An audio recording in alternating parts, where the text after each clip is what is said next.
नमस्कार श्रोते मंडळी, श्री गजानन विजय ग्रंथ अध्याय 15 च्या आपल्या मागच्या भागामध्ये 100 ओव्या झाल्या होत्या. आता 100च्या पुढच्या ओव्या आपल्याला घ्यायच्या आहेत. अध्याय 15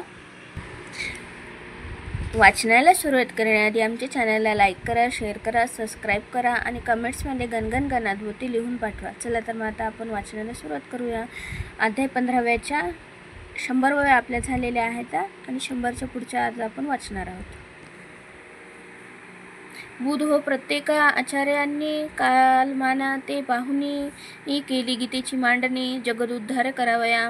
कोणी लाविली द्वैतपर, कोणी लाविली अद्वैतपर, कोणी लाविली द्वैतपर, कोणी लाविली कर्मपर, त्याच एका गीतेला. हीच मोठी कामगिरी त्यांच्या हस्ते झाली खरी. या कामाची न एक सरी कोणत्याही कृत्याते.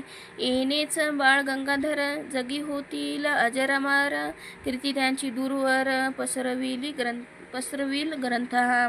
स्वातंत्र्य जरी मिळविले असते तरी नाहीशी कीर्ती टिकते. पहा करून चित्तात पूर्णपणे विचार. स्वातंत्र्य हे साचार, येते जाते वर्षेवर, त्यात फारसे नाही सार, तो व्यवहार लौकिकी. गीताशास्त्राचे तसे नाही, ते मोक्षपदाप्रती देई आणि समाजाची बसवी पाही विस्कळीत घडी हे. यावत चंद्र दिवाकर, पुरुष बाळ गंगाधर, चिरंजीव निरंतर राहील कीर्ती रूपाने.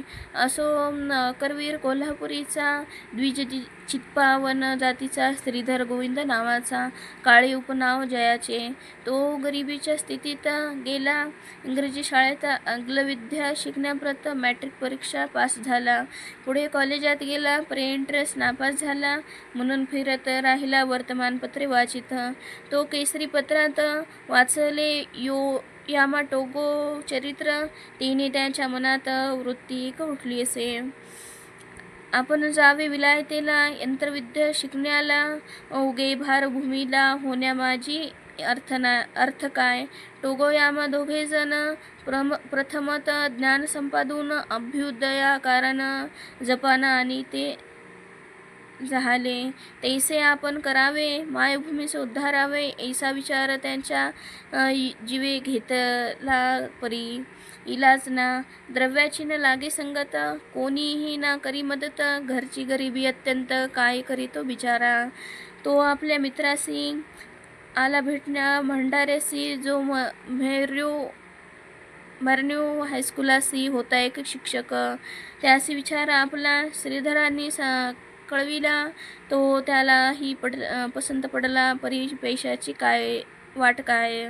मित्र एक पैशाविने काही नाही जगी होणे. दारिद्र्याने मनीच करणे मनोराज्य बापारे. चाल जाऊ गावाला, आपल्या जन्मभूमीला, त्या करवीर कोल्हापुराला. इकडे उन्हाळा विशेष. बसले गाडीत, समर्थांची ऐकून कीर्ती. उतरते झाले शिगावात, साधू कसा तो पाहावया. पोस्टमास्टराच्या दारी सामान ठेविले सत्वरी. आतुरता मोठी अंतरी मनोर्थांना पाहण्याची. दोघे आले मठात, समर्थ केले दंडवत. बेसते झाले जोडून हात, स्वामीची या सन्मुख. मनोदय श्रीधरांचा समर्थांनी जाणीला.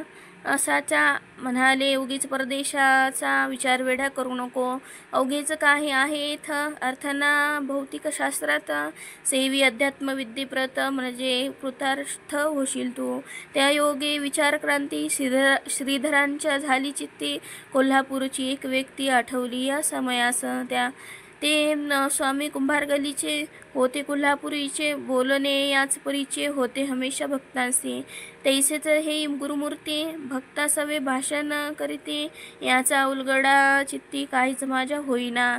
ऐश श्रीधर अगणित मनी, महाराज वदले गर्जोनी. हिंदुस्थान सोडिनी उगाच कोठे जाऊ नको.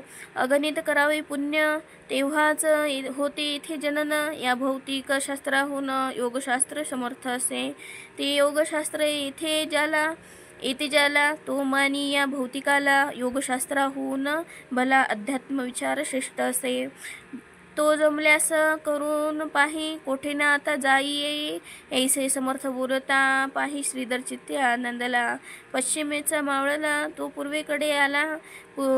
विचार सूर्य त्याचा भला. श्रीधर सुखी करण्यास. एक संता वाचून विचाराचे परिवर्तन कोणी न करू शके आन सत्य एक त्यांनाच कळे.